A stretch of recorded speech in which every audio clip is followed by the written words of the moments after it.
Tables to Ones. I'm Erica Inguanzo, And I'm Lovella de la Cruz, taking a Bachelor of Secondary Education, major in mathematics. and we are the Group 3. We are conducting research on how to maximize asynchronous online learning.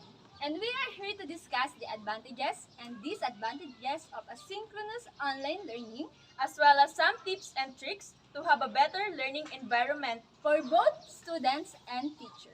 Advantage of asynchronous online learning. Much more convenience, more freedom on learning, less expensive, can work while studying. Health safety is secure. We are able to learn at the same time. It teaches us time management, flexible schedule, Can help at home while study at the same time. We can learn everywhere. Now that we know about the advantages of asynchronous online learning, let's proceed to the disadvantages. First, face-to-face is so much better compared to asynchronous learning since you can collaborate with your teacher. Second, unstable internet connection sometimes may disrupt our classes. Third, it is very learner dependent. Therefore, if a learner is not good at learning or studying on himself, he will not learn very well.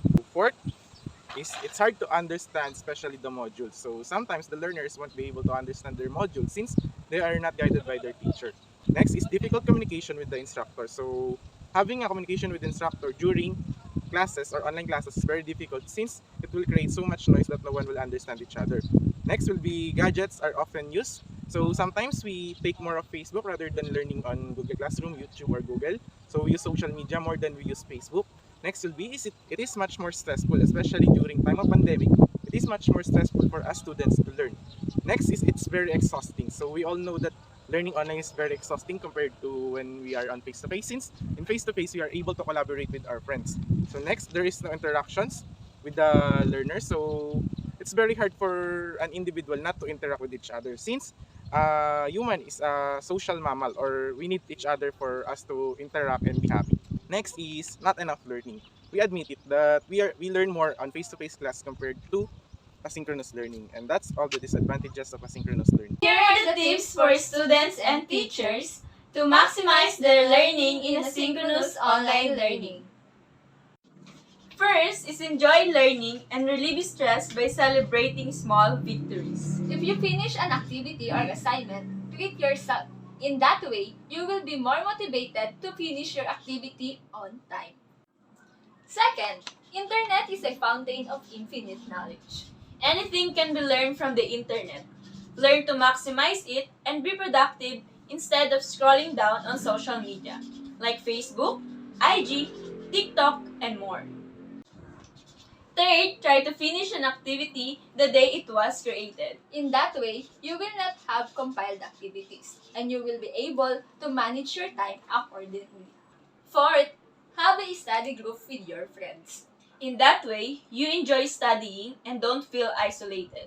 And you can help each other in learning multiple things at the same time and give different insights. Fifth, advance study the lesson so that when the instructor discusses the topic, you won't start from scratch. But instead, clarify what you have learned in advance. And now, let's proceed for the recommendation for teachers. First, create a group on Facebook and put the record of the lesson. Facebook is a data-friendly and have more cheaper promos compared to the Google Classroom and MS Teams. Let the absent students comment on what they have learned on the video.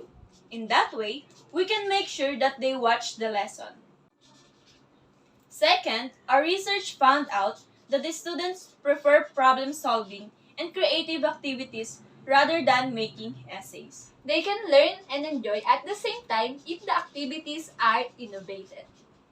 Once study the lesson so that when the instructor discusses the topic, you won't start from scratch. But instead, clarify what you have learned in advance. Fourth, give bonus points to those students who will pass their activities ahead of the deadline. In that way, the students will be motivated to finish their activities and have better time management. Fifth, assign one representative in each section or create a group chat so that the students can communicate with the instructor. Here are the tips and tricks that we've gathered through the help of our research. Hope this served as a good example on how to maximize asynchronous online learning. Again, we are Group 3 from BS Ed Mathematics that living the term Smooth C. never makes a good sailor. Thank you for watching!